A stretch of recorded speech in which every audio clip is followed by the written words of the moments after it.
The witch, an image etched into our collective memory, the pointed hat, the bubbling cauldron, the broomstick poised for flight, and the black cat, a familiar of the night. We see this figure in fairy tales and horror films, a symbol of dark magic and forbidden power.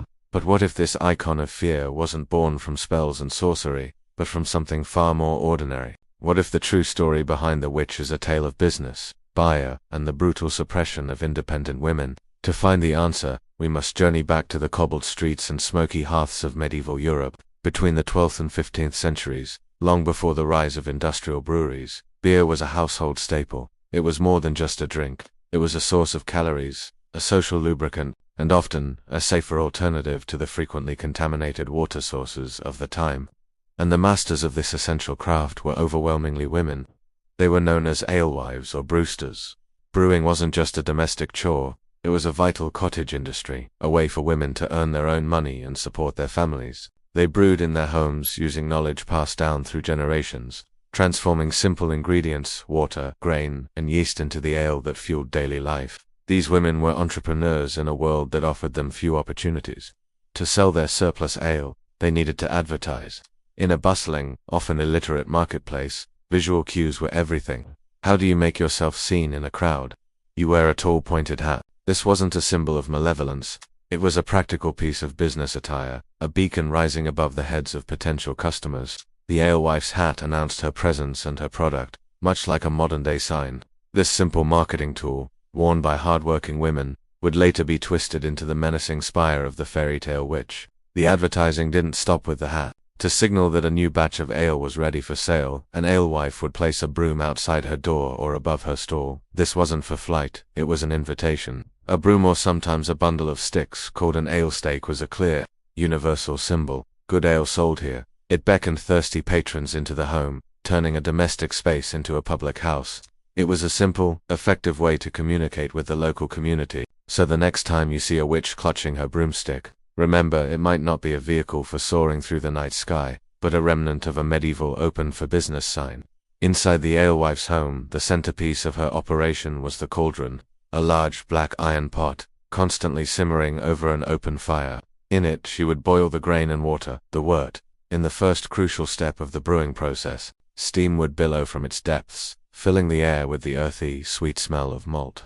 This wasn't a vessel for brewing sinister potions or transforming princes into frogs. It was industrial kitchenware, the essential tool for producing a safe, nutritious beverage for her family and her customers. The bubbling cauldron, now a staple of spooky folklore, was once the heart of a woman's home-based business. And what of the black cat, the witch's ever-present companion? Its role was just as practical. Alewives stored large quantities of grain, barley, oats, and wheat, the key ingredients for their beer. This precious commodity was a magnet for mice and rats. A good mouser wasn't just a pet, it was a furry, four-legged security guard. A cat, often black due to genetic prevalence, was an indispensable partner in the business, protecting the alewife's inventory and her profits from pests. The creature we now associate with bad luck and dark omens was, in reality, a vital and valued member of the medieval household economy, ensuring the quality of the brew. For centuries, the alewife was a respected and integral part of her community. But as the Middle Ages waned, the world began to change, and with it, her fortunes. Brewing was profitable, and men started to notice. Slowly, the craft began to professionalize.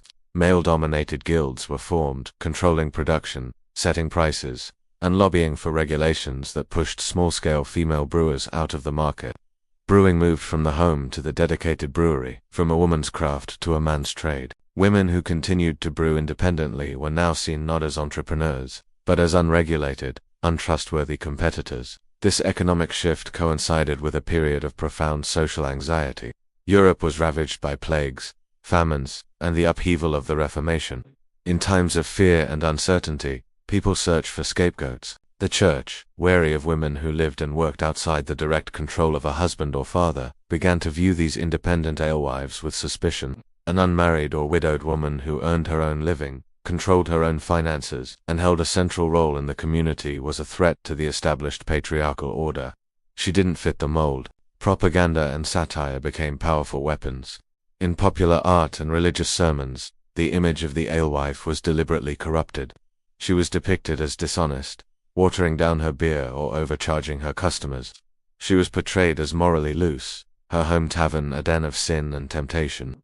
The tools of her trade were systematically recoded with sinister meaning. The pointed hat became a dunce cap of deviance, the broom, a tool for magical illicit travel, the cauldron, a vessel for poison, the cat, a demonic familiar. The alewife was no longer a brewster, she was becoming a witch. This transformation wasn't accidental. It was a slow, deliberate process of character assassination, fueled by economic jealousy, religious paranoia, and misogyny. Laws were passed criminalizing unlicensed brewing, effectively targeting the very women who had once dominated the industry.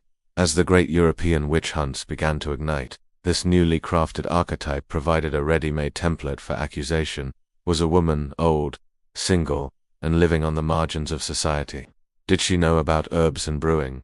Did she have a cat? She fit the profile.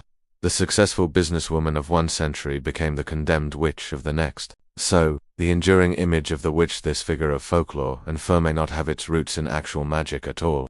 It may be a ghost story born from a changing economy and a deep-seated fear of female independence.